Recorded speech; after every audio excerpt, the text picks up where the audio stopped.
Optimus Prime, do you read me? The Decepticons are blitzing Autobot City. We're really taking... First we crack the shell, then we crack the nuts inside.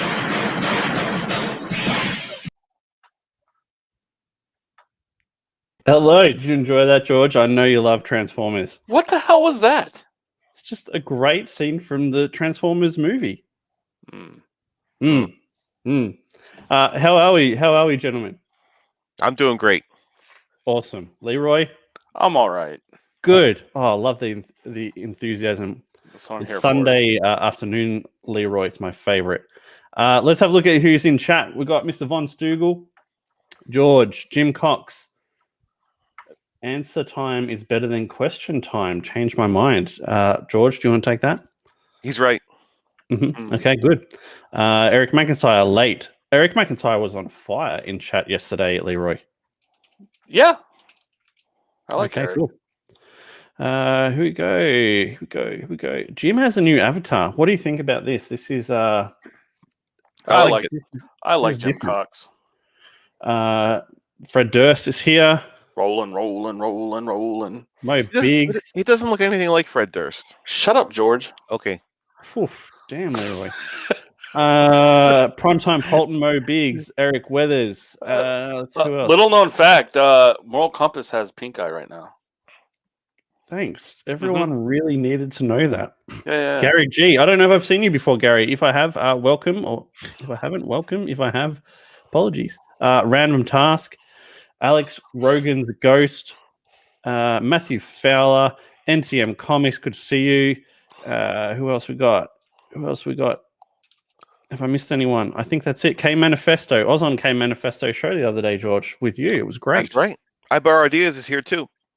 The Moral Compass really doesn't have pink eye, but I think it's funny he has to wear eye patch because he scratched his cornea.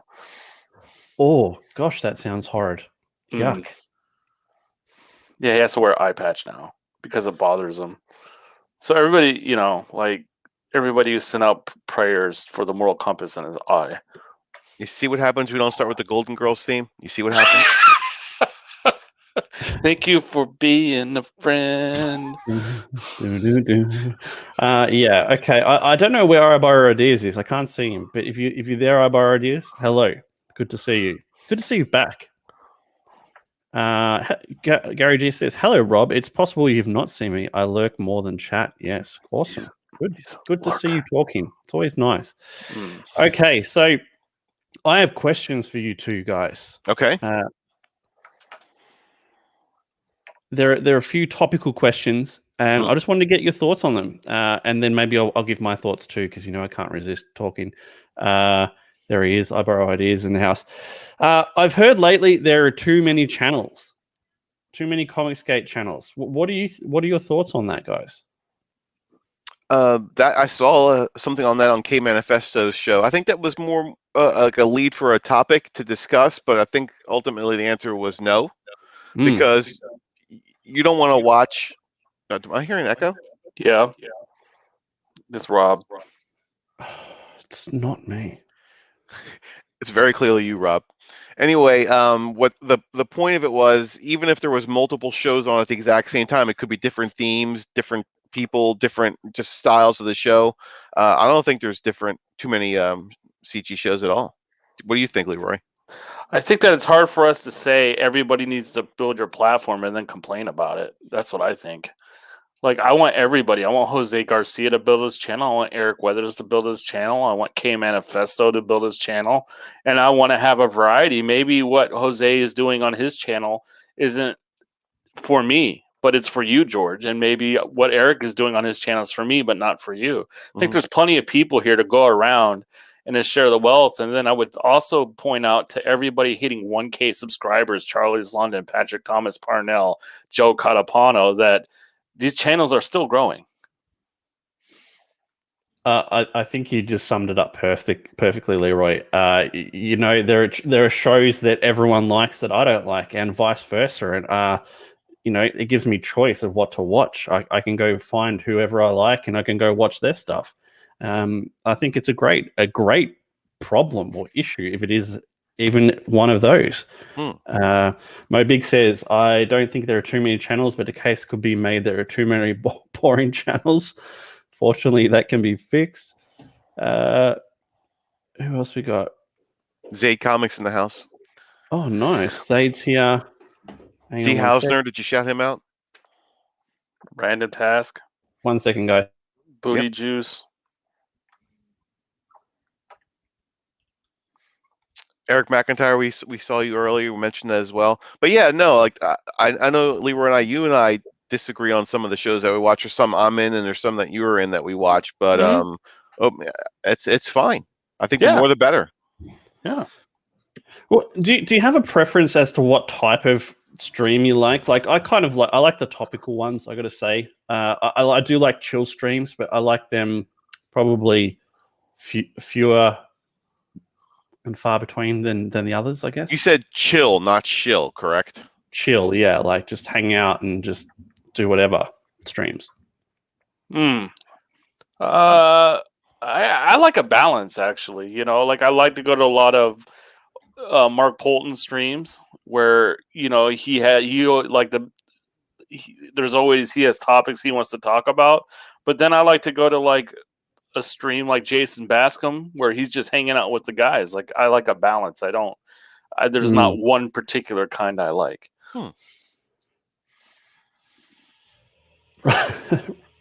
George, you want to read that for me? Rob is scholarly. No, it's very nice for him to say. It's a lie. Oh, Leroy. Okay, so Bancroft and I were talking. So these topics have come mainly from a show Bancroft I did a couple of weeks ago. It was a cracker. Go check it out. But it was Cracker?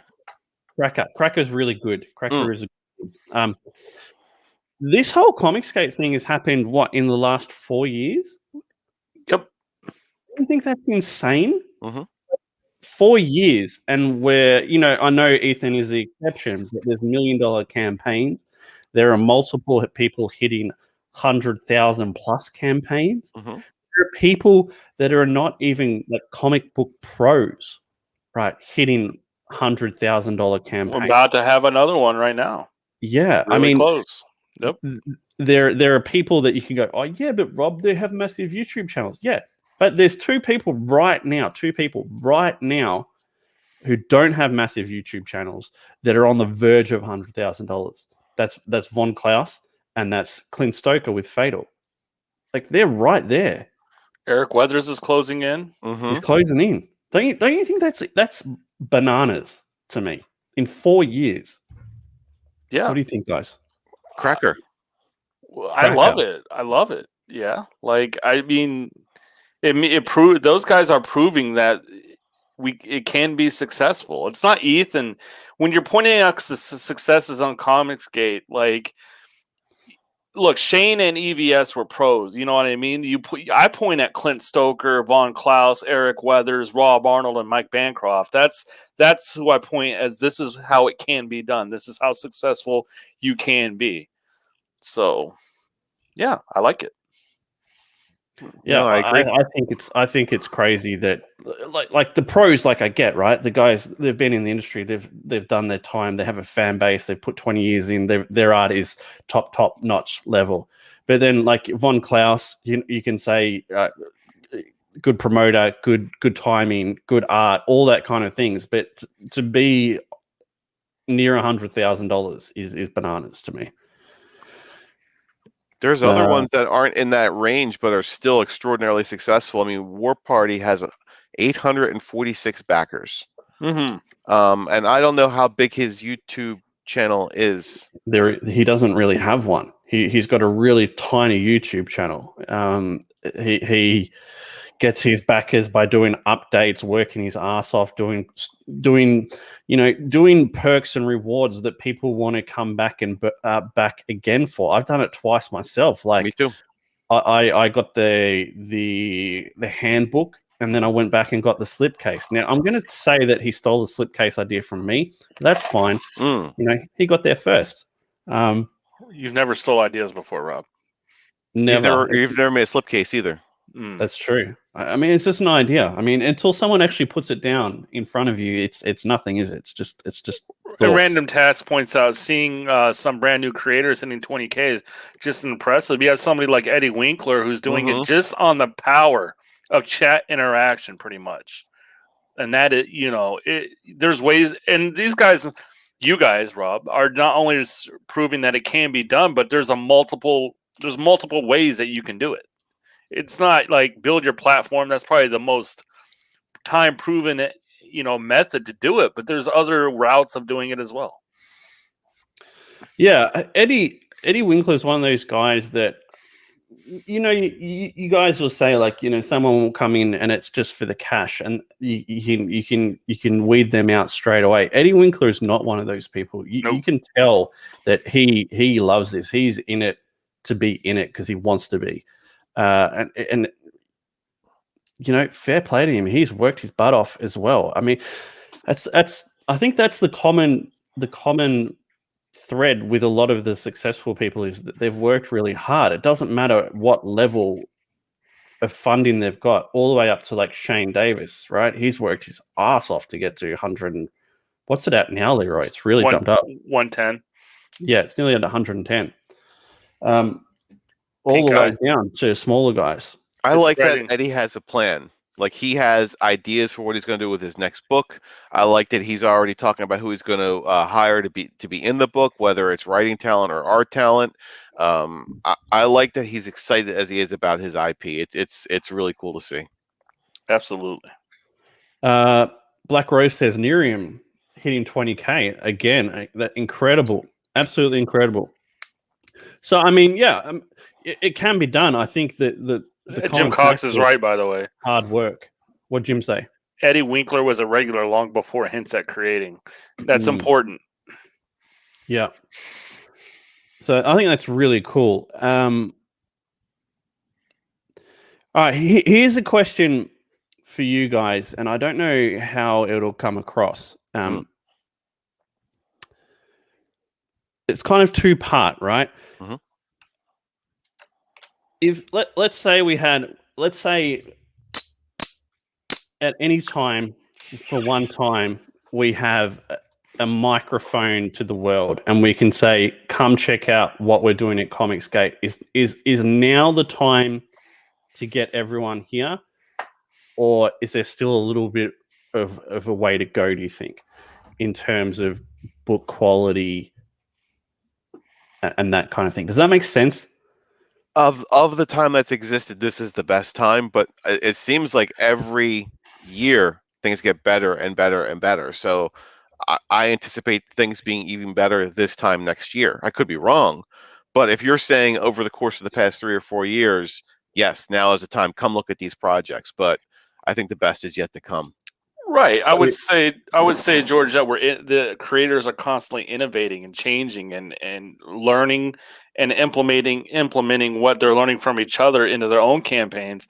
If I would have received the amount of books already this year that I did last year, that'd be crazy. That would have been crazy talk. So we're at a point now that we're fulfilling books. That's great, but what's next? The speed of the books, I think, is the next thing. Is like, can we get a creator, an artist to get to do 2 campaigns a year? And I think if we can hit that, then I think it's off to the races, honestly. So would you wait, or would you say come over, have a look now? Or I always tell people to come over whenever I can. Mm-hmm. Mm-hmm. But if you had one chance, one opportunity, would it be right now, or would you wait another 6 months? Is he quoting Eminem songs? Is that what this is all about? I don't know. That's terrible. I'm disappointed you even know that, George. Yeah, me too, George. What's going on? Would you wait, or would you? No, there's right no now. time like the present. Jim says there is more room for process improvement and fulfillment expediency than expediency. Close. Scholarly Rob. Jeez. George is fighting back laughs. No, I was coughing, man. Come on. All right. Doesn't Narwhal do like 3 campaigns a year? I don't know. What's been happening with Narwhal? I haven't been paying attention. No, but what Jim just said when he says talking about expediency, that's exactly what I'm saying. Can we get Ethan and Shane and Rob? You're testing the waters now. 2 campaigns a year. Can it happen? If we can, then I think you guys are off to the races. Honestly, Man, I'm flying through my questions really quickly here. I mean they're not that hard. What's that? They're not that hard. Yeah, I know. What's up? Rick's in the house. Okay, so we hear recently that the quality of books is improvement. Mhm. Is that a general blanket statement for pretty much the majority of books in CG, or do you think that there are more individual books that are standing out, raising the quality level? Well, the problem is, I think, George. For instance, George and I are only going to back the books we are interested in, right? So we expect these big books feedback again. We expect these book. We have feedback from you, Rob. Oh, okay. I'll put headphones in one sec. We expect these books to be good already, George. You know what I mean? Yes. So, but they are. I would say I was talking to Blake the other day, and I said it used to be 1 out of every 2 books was a stinker, but Mhm. now that's not the case anymore. So, the physical quality of the books had a CG has always been good, but now Yeah. the content is getting better and better and better. I'm glad you just said that because that's what I wanted to clarify right there. When he says quality, I think he means the content quality, not like paper stock cover and all that kind of stuff, which has indeed always been good. But yes, you're right. More and more as we get more books in, the quality is indeed better. Joe Sontag says, "I want to go back to good-looking books. I'm all about visual quality of the product." Yeah, like I said, the physical quality has always kind of been there. I think the guys that started CG, like they set the bar, so there's never been any like what the hell is this, printing issues and whatever. Like you had Eddie signing his books in black rubber gloves because he didn't want to put fingerprints on them for Pete's sake. So yeah, that's why he had the gloves. So what was the consensus there? It was That you were the echo. Okay, and that the individual book, there's more individual books standing out, or the general quality of the books is improving. We content. The content. We were discussing the content of the book is improving throughout. Mm-hmm. That's what it seems like to us. What do you think, though, Rob? I don't know. That's why I was interested in your opinion, because like I haven't had a chance to read as many as I'd like. I get caught up in my own stuff. I'll shout out 3 books right now I thought had good content. Johnny Fad has a 1977, Only Death Can Save Us, and Monster MD. All great books for different reasons, but the content was good in all 3. And what about D. Hauser says the turnaround time is getting better, hopefully. That is still something I keep an eye on because there are still moments of struggle from folks. And one of the things that does irritate me when there is a delay is lack of communication on that delay. That bugs me to no end. I know things are going to happen; it's inevitable. You can't expect everything, but let us know what's going on. Rick says that 94 Rage Tally of Shelby is a great book. I hope he gets an editor for Rage Tally's War. And I think he said he was. So Manifesto says Monster MD has great art and colors. Fred Durst's book looks fantastic. I think that is going to be a banger as long as the story's good. Don't let us down, Fred Durst. Who else we got? What about you guys in the chat? What do you think? Is the general level of books improving, or are there more standout books, do you think? These are books in your hands, not books that you've backed and don't have yet. Rokan has beautiful art, and the writer Ben has a very nostalgic early 90s internet quality when streaming. Okay. So Bancroft said this to me the other week. He said, "Who is the biggest fan of Cyberfrog?" Do you know who that is, George? Ethan. Yeah. And he when he talks about it, he's a master salesman. He makes it seem so exciting, and you want to be a part of it. But do you think that he can do that? Like, if you take away all his charm and his ability to sell books, do you think he can do that because the quality of the book is so great? Like, if a creator like myself or someone else tried to do the same thing he did, would it come across in a positive way or not? What the problem the thing with people don't see about Ethan, it's a multitude of factors. It's not just one, right? Mm-hmm. Right now, he's in the absolute peak of his career as far as being an artist. Like, he's never drawn better. Right now, it's the best he's ever been. You got to take that in consideration. You got to take Kyle Ritter into consideration. Colors on him. You got to take the movement against the SJWs in consideration, and him being a great salesman. It's a combination of more than one thing. So Johnny says, I think you'd sell a lot of books if you shave the mohawk. I don't think I would. I think people come to see my pain. Why don't you make it a tier? At 50,000, I'll shave my mohawk. Yeah, I guess we could do that. Bald, but, like, Mr. Clean. You don't want to see that again. Bancroft brought that up on his closing stream. That was not a good look. We do want to see it again, though, Rob. Oh, that was not good.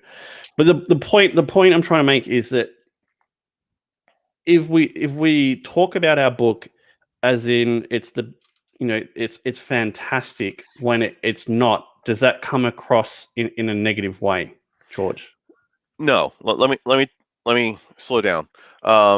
I wanted to give you another example beyond EVS. We just mentioned him earlier. There's no bigger fan of Sovereign Wolf than Eddie Winkler. And whatever, no matter what I think of the book when I read it, it's still going to be his favorite. Like, he loves that book. You see what I'm saying? So I don't think that's a fair question to ask. Like, he can still think it's an amazing book no matter what anyone else thinks, because it's his creation. It's his baby. He's so proud of it. You see what I'm saying there? Yeah, no, I love it. Do you? And when Eddie's a great example. When he talks about that, how does it come across to like you guys as backers? He genuinely cares about it. Like, this book means a lot to me, and I can't wait for you to see it. Like, I want to know what you think. Don't you think, Leroy? Yeah, I love that. But I also love that even Ethan is a little self-deprecating as far as he'll see another artist. He's like, man, I wish I could draw this good. Shane Davis, all these guys do that. So they're never like, I'm the best ever. It's always, I can get better. Look at what this guy's doing. I wish I can do this. So they're very excited about their properties or whatever, but they're not arrogant about it. Yeah, cool. All right, well, that's all my questions. Well, let's see if the chat has any questions. And if you have any questions, chat, let us know. But I guess Rob didn't plan this out as he expected. Well, it's just, I didn't expect you guys to be so efficient with your answers. What did you expect us to do? I don't know. More discussion about it. It's a good thing that George and I don't like talk to each other regularly and ask each other these questions alpha stream. Why don't you give us an inside baseball on Replicator 3? Yeah, there you go. So what's inside baseball? Tell us what the status of it is. Like, the art's completely done. It's colored up to this percentage. When we're going to submit it for lettering, like little things like that. What about the prints? Are the prints submitted for printing? Well, the prints are easy. The prints take like no time to do. I'll just get them done when everything is ready to go. Like, they'll take like a couple of days. The book is pretty much colored. We're doing some edits still. I sent the file off to Eric to do the black and white letters, but I've told him to hold off for a week or so because I want to make some art edits. And this is the thing. Like, I know you guys hate waiting. Booty Juice has a question after you get done with your replicator thing. I know you guys hate waiting, but I think it comes across sometimes that like some creators are just not doing anything. Like, that it's just taking time and nothing's happening. But Bancroft as an example, like, we're actually making changes as much as possible at all. Not as much as possible, but when they need to be made, we make the changes, right? So there may be delay because of that, but it's not like we're not working on it. Does that make sense? Yeah, absolutely. You're trying to make it as good as possible.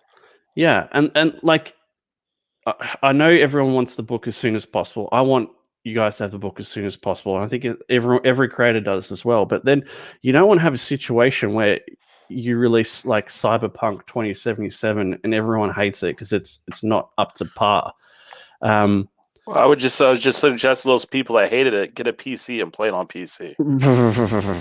Yeah, all right. So yeah, I mean, it's going in the right direction. There's a few changes I want to make. There's a few panel fixes I want to change just to improve the storytelling. Like, just to make sure the story is as good as it possibly can be.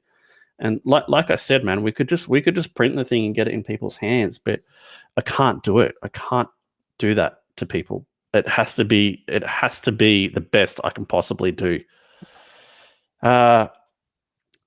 You have a lot of questions. A lot of questions in chat. Yeah. Okay. Where do we want to start, George? Can one support CG and the big two at the same time? Joe Sontag. Where is that? No, that's Booty. Oh, Booty Juice. That's right. I'd like to bring it up. George didn't want to say the name. That's funny. I said half the name. Yes. I can't find the question to bring it up, but of course, do whatever you want to do, guys. This isn't like you have to be here doing this and this is all you can do. You do what you want. If you want to support the big two, go for it, man. George? I agree. I've talked to folks that back. I know someone who buys one character from Marvel and has every appearance of them and is continuing to do so. Doesn't even read the book, but wants it in their collection, and they still do that. It's fine with me. Doesn't bother me. It's not my money. Yeah, exactly. Like, yeah, exactly. All right. Joe says, if your campaign is going to be late for various reasons, maybe behind your control, is the best thing you can do have constant communication with the backers? Does that ease tensions? Yeah, like yes. we've said this a million times. Just if you let people know, 99.9% of them are going to be fine. It's when they don't know what's happening and there's no updates and there's no books. That's when they get pissed off, and rightly so. I did an update the other day. I just said, we have a June deadline. We may be late. I can't predict it yet, but just to let you guys know that's a possibility, as opposed to me getting to June or the end of June and go, oh, hey guys, sorry, the book's going to be late. So it's just trying to be upfront, and honest as you can, and explain the reasons why. Like, have you been sick? Did someone disappear on you? Like, just be upfront and honest about it. There was a oh, go ahead, George. There was a trend there for a hot second where people were showing their graphs. Like, I think even Bancroft started that, and everyone's like, "This is a great idea. This is a great idea," and then it just went away. But fans still liked it. But I think it was the creators that kind of just didn't grasp onto it. But I like that graphic. I like knowing how far along the book is. How about you, Leroy? Communication, you can do it by graph, you can do it by updates. Just let us know. Like, however you want to do it. All right, let's have a look. One from Balliandor. This one? Mm-hmm. Back on the 2 campaigns a year topic, if people did even half as much work as Master Canetti has before launching, we could easily reach that goal. Eric is working his butt off. He's just like, he does his 9 to 5 and then spends some time with family, and then he works till like 11. He gets up at like 4 or 5 and then works, to 8 and then starts his 9 to 5. So, he's working his ass off to get the book done. He's doing it a little bit different to other people. And to be fair, he's in a different situation, right? He doesn't need to get the book out to fund the next book. His day job pays the bills. He's done books before. He wants to get them all done, and I think that's a fantastic way to do it. but I don't think everyone can do it that way. George? No, I agree with you 100% on that one. There's another question in there from K Manifesto too. I don't want you to miss it. Okay. All right. Well, I'll get to Adam's one next. Do you wish your art was 100% done before the campaign? Yes, I do 100%. Well, I that's what know you're striving for now, though, right, Rob?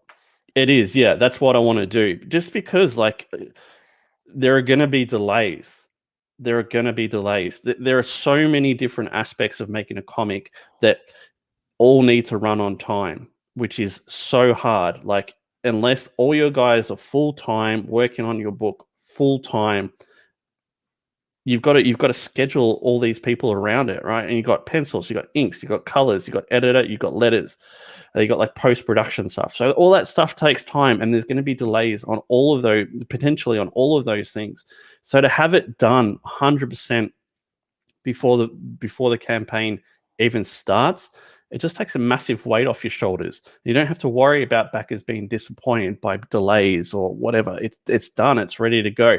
Now, on the flip side of that, I've heard recently that crowdfunding is to fund the actual production of books. So how do you feel about that, George?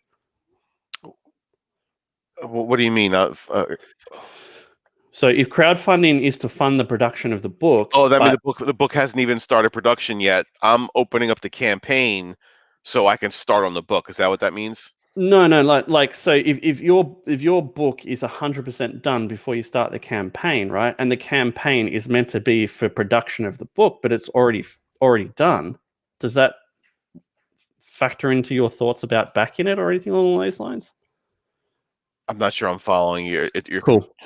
I'm sorry. What I'll say to that, Rob, is this. Eric Weathers is a good example. When he launched Battle Brick Road, he was very upfront and honest and said, hey, I don't know, I'm going to keep you guys updated, but I don't know, when it's coming out. He's always been open about that. He posts art updates when he can. So it depends on the creator for me. Eric also said that in future campaigns, he's going to have more of the book done before he launches a campaign, so everyone doesn't have to wait as long. Yeah. Yeah. And that's part of the innovation I was talking about earlier of how you creators are learning from past campaigns, implementing, because George and I and Amanda and Vanessa, we talked about, like, have some of the art done, and you guys, and it's been talked about before that. You guys have been listening, and it's now being implemented. So Eric says funds the project, not the production. I think that's a really clever way of saying it. Rick Saylor says excuses like assholes. Everyone has one. All you creators get your asses to work. I have more confidence back in a book when a creator can show they've accomplished a lot already. Yes. Mm-hmm. Hit us with some more questions, chat. Well, K Manifesto says, what's the best current model for a first-time crowdfunder? That's a really hard question to answer because it depends on your money, the amount of money that you've got. Like if you don't have any money and you need to have the campaign to make the book, then you're limited in your choices. But if you can upfront the cost of production of a book, I'd recommend doing that. That would be my choice. What do you guys think about that? I think he's asking. I thought he was asking specifically, like, of the campaigns that exist, which one is the best example of a, crowdfunded book? I don't know. That's how I interpreted it. Eddie Winkler came to mind for me. Joe Catapano, if you're an artist, I think did a very well run first campaign. Nerium would be another one. Mm-hmm. But those guys, Nerium and Joe, are artists. That. So if you're not an artist, you have to. That's where Rob was saying it depends. Ramtar says probably different campaign models for writer versus artists. That's true. Yeah, it's definitely different. Definitely different. What else do we have here? They're giving you the business. Are they? Oh, they always do. It's no different. I support artists even if they're in the big two. All right. What about you guys? What questions do you have? Anything? Leroy? I got nothing. All right, I'll get one of George's questions that he sent me. He said, Okay. what are your thoughts on expanding popular CG franchised beyond comic books to other media such as animation, TV shows, movies, etc.? Yeah, my point there was, you know, I always say I like comic books. So everyone is always talking about, I want to see this as a movie. I want to see this as a cartoon. And then people get sick of seeing all this stuff, like all these Marvel movies that came out or all these DC animated movies that came out. But I remember my first ever favorite character was Spider-Man, and I knew of Spider-Man from the animated series. So like I would never have read a Spider-Man comic if it wasn't for the Spider-Man cartoon. And I've heard you say the same thing about X-Men. But you see, like it's tough. Like I like the comics, but I like the comics because I was introduced to them through animation.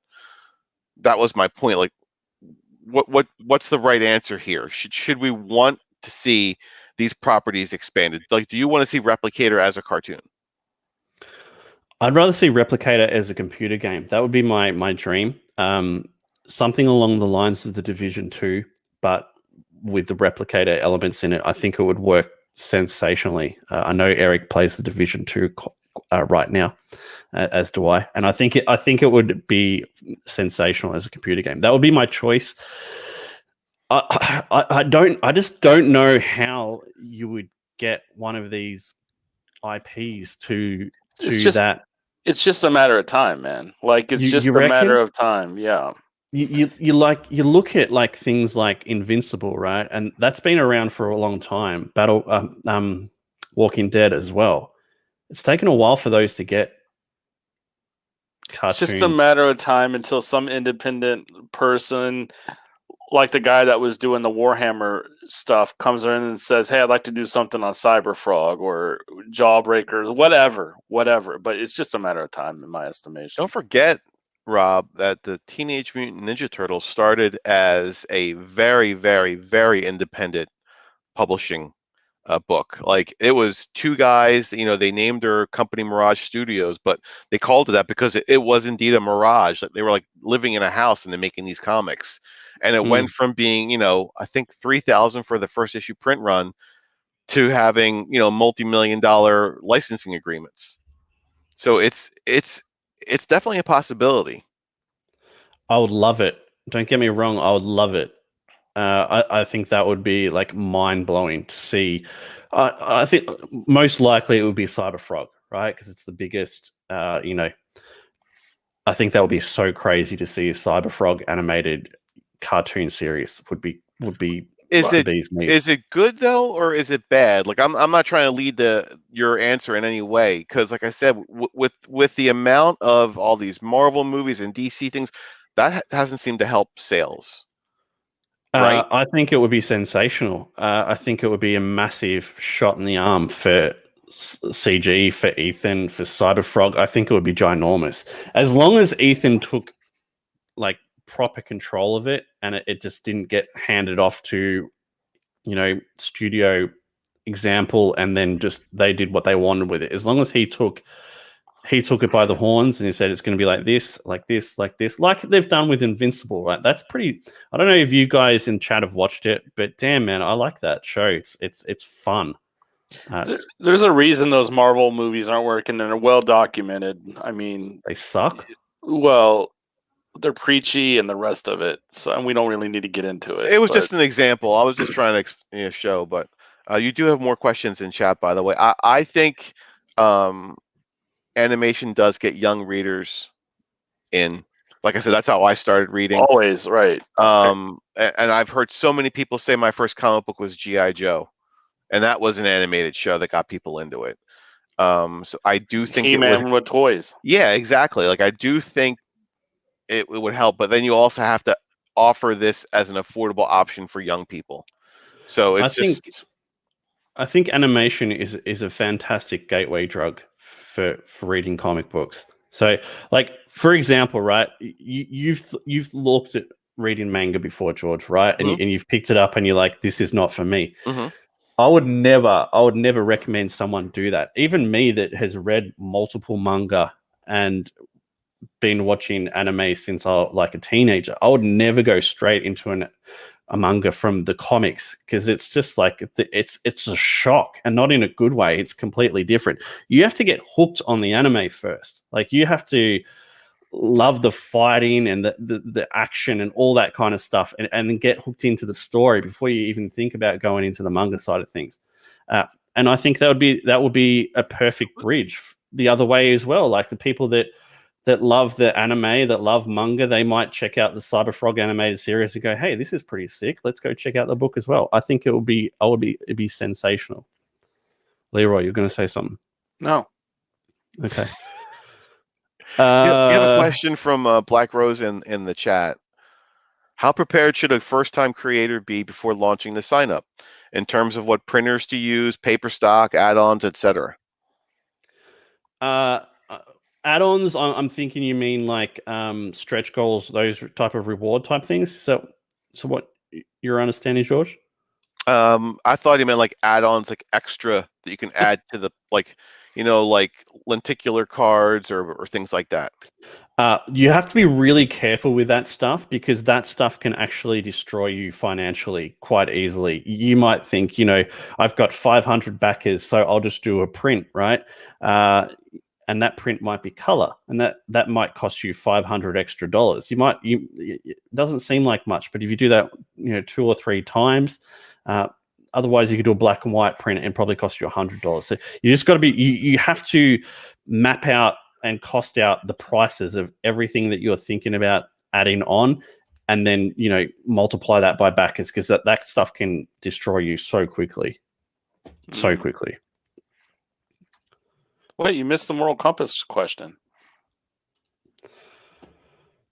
Yes. Serious question. Can someone launch too many projects in a year? Is there overkill? Asking for a friend. George, what do you think? As long as you fulfill them all. No. I disagree. Okay. I think that CG built, like, a lot of books are built around hype. So if you have like 3 or 4 launches a year, less than 3, I would say your launch is an event, Rob. Like, it's a place to go. You want to go to that stream. You want to be at the closeout. Those are big events. If you start launching 6 or 7 campaigns a year, though, then it becomes less of an event. Yeah. We've talked about this. A creator mentioned that they're going to launch like 6 or 7 or 8 campaigns in a year. I think it's kind of taking the piss. Taking advantage of backers at that point. That's me personally. I think, there isn't a limited amount of money out there for comic creators, but I think there is a limited amount of goodwill. And I just don't think you can expect like your fans to back your book 7 times a year. I think it's. I haven't seen someone do 7 books. Like, I Not don't yet. know. No, but he's saying, is there a limit? I mean, obviously you can't do 366, but like, let's say, like, Rob does 1, maybe 2. But if Rob did 3, I'd still be excited. I would say 3 or 4 would be the limit for me. I think anything above 4, it gets too crazy. And 4 is like, that's 1 every 3 months. 3 is 1 every 4 months. I think that's doable for most people if they're a fan of yours. Above that is crazy. Like, what are we getting to 1 a month at $25? It's not cool. What do you think, Leroy? I would have to be a big fan to back you 7 times a year. Like, I try to get behind as many people as I can. If you're trying to go 7 times a year, I'd have to sit and think, do I really, really like this? Or is it because I like the creator, or is it because I like the book, kind of thing? Like if Ethan launched 7 Cyberfrog books in a year, like, I'm down. How would that go down? Well, I mean, he'd launched in 2020 alone, Wreck Planet, Unforgettable Tales, Warts and All, and was there another one? For Cyberfrog, well, That there might was a have been it. Cyberfrog book in Creed, if you want to include that. Okay, and then there was Rainbow the Brute. So there was 5 campaigns last year. I didn't think it was overkill. Donald Delay says Paludo does 4. I think that's a good max if you can do it. I agree. If the books, Rick says, if the books were cheaper, then yes, you could you could, but at 25 plus, it gets really costly.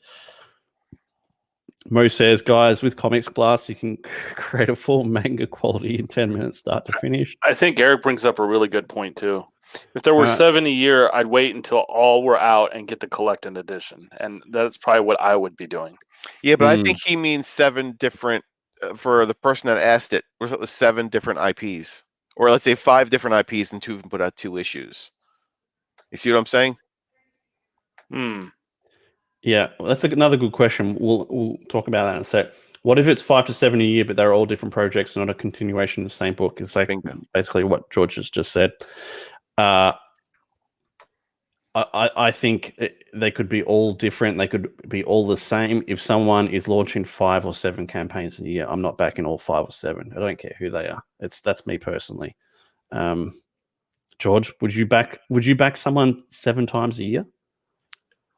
I don't know if I've ever liked a story or whatever of the same creator that many times, like ever. I'm very particular about what I like, but yeah, if it's 7 different IPs and I like them all by chance, sure.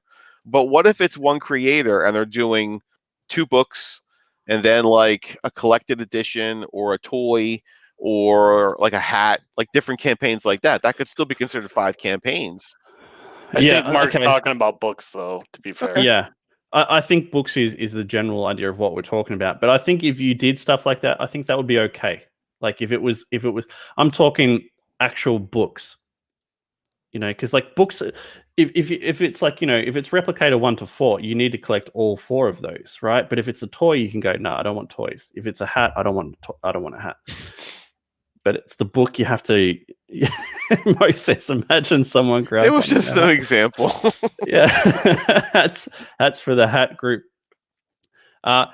Here is a different question. The IP switching, right? So, what are your thoughts on that? How far along do you want to see someone continue a story before we even entertain another IP from that person? Does it matter to you? It doesn't matter at all. You can say I'm on the 4th issue of the first one before I start the second one, or I'm going back to back, 1 and 1, 2 and 2. It doesn't matter to me at all. What if that means, George, that instead of getting a book a year, you're getting a book every 2 years from that one IP? That would definitely be a disappointment, especially if I like the one. But what if I don't like the one and I like the other? Like, you're assuming the same person's going to back you both times. But what if it's just you? Let's say you're doing Replicator and then you're doing like a kid's book. You know what I mean? Like, you see what I'm saying? I'll say this. I back Rainbow Brute, but I'm not near as excited about Rainbow Brute than I am the next Cyber Frog. I'd much rather him have done the next Cyber Frog than Rainbow Brute. It's funny because I was like, when you announced Rainbow Brute, I'm like, oh, sick, cool, something different to Cyber Frog, something new. But now I'm like, damn, I want Cyber Frog back. Yeah, no, I know what you mean. Like, especially like now you've got Dal Keown on it. I'm like, he looks like a sick artist. People are calling for Pit everywhere. Pit omnibus. Again, this is part of the innovation, though. We have multiple people trying to handle this question right now. Mark Polton, Eric Weathers. They're all talking about multiple IPs and how to handle it. And I would say we come back next year, maybe the problem is solved a little bit. You never know. Yeah, it's interesting because I think for me personally, I need to get to a point where I'm happy to switch. And I don't think that would be... It's not going to be before issue 4's finished for me personally. I think it's a big risk going away from something that people are somewhat enjoying to something completely unknown. That's a tough one for me. What other questions? Yeah, Donald Lay says Kinnear is going to put it to the test with his first 5 issues. That's going to be interesting. Snuggy, 1 or 2 of a solid book might work, but 5 to 7 at 10 to 15 for smaller books. Why not condense it to fewer? The problem with that, though, is the shipping, because you can have five smaller 10 to 15 books, but you're still going to be paying, a fair chunk for shipping. Yeah, shipping is tough. I Mm. wonder if we won't actually see this, Rob, at some point, where you'll have artists actually have two IPs. One he's drawing and one he's not. He's hiring out. Well, they're going to have to. There becomes a bottleneck, and the writers don't have that. The writers have this initial problem where they don't have money and they need to hire an artist, right? That's the initial problem. The artists have the problem where they can draw the book, but then if they want to produce other stuff, they probably have to hire out. So they have that problem as well. They get their own kind of bottleneck of how much work they can actually produce. You know who's this is a really interesting one. So Eric has obviously done Flying Fortress, was good. Battle Brick Road is way more popular. So would he go back to Flying Fortress, like, or would he just keep doing Battle Brick Road? Like, I think a more apt situation right now is Monster MD with Von Klaus. He put it out.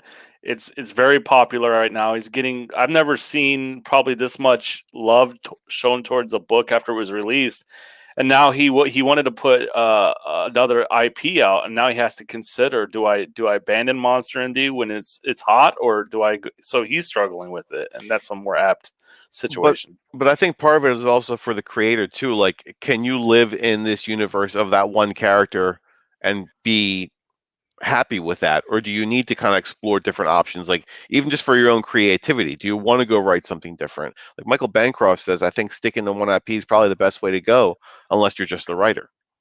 Hashtag. But for you, like Rob, are you content with just writing Replicator, or do you want to try something different? Like, I've got other stories. I've got other stories written. Like they're like pretty much they're like 95% done, good to go. But I want to get to Replicator 4 finished before I even consider doing that. One, I think I owe it to people, right? We had a big delay between 1 and 2. We had a big delay between 2 and 3, just finding artists. And so I think people need to get the 4 issues. And in the 4th issue, you know, big stuff happens. The stuff You actually see the Replicator. You guys, the stuff that you're always complaining about, right? That stuff happens. So I want to get to it. And it's cool. It's really cool. But yeah, I for me, I couldn't switch back and forth. I just couldn't do it. Maybe when it starts becoming like a well-oiled machine, and I can go, you know, every 3 months, here's one, here's the other one, here's one, here's the other one. But I think that is far off for everyone, not just me. Like I don't think Ethan could do that. I don't think Shane could do that. I don't think John could do that. I don't think anyone can do that right now. I think Ethan was even talking about. I saw him on Twitter saying a 4-issue spinoff for Salamandroid. I got to think he's going to have Keon on that. So like he's going to farm it out or hire it out. So there you go. Like that's an interesting one. Graham Nolan has a good system figured out. He's doing a new IP each campaign, but in a shared universe. What do you think of shared universes, George? And what I love Eric it. has said? Really? That's yeah, I love it. Yeah. So somehow these 4 stories he has planned, like I already got the Shanu. I backed Alien Alamo. The next one is some monster or something or other, but then there'll be a 4th one, and then we'll find out how all 4 of them are connected. Now, I like that idea a lot. What about you, Leroy? Do you have a preference? Depends on how they're written. It depends on how they're written. George and I did a review on the Shanu. I took exception with a part of the story, but I think it is going to come together. However, you're trying to sell these as standalone stories, and I was left wanting on the Shanu. But I think on the 4th issues, it's probably going to be tied together. But I don't know that for sure. But I was disappointed in the 1st issue because it is that shared universe. I think I'd have to, I'm guessing, but there you go. Jose Garcia, another absolute hustler in CG. What do you guys think about Mangasai's books? I'm just going to say George and Leroy don't like them. No. We've had this conversation before, but Comicsgate is 99.9% comic book people. There is some people that like manga. It's probably not 99, but like that's what people are buying here, right? So getting that manga style into CG is going to be a hard sell. It's going to be really hard. Yeah, Mr. Von Stugel, Salamandroid over the Frog. Yeah, I'm Team Salamandroid all day. He's sick. You've seen this, I assume, George. Kane Salamandroid piece. No. The only thing I saw was that Cyberfrog thing he did.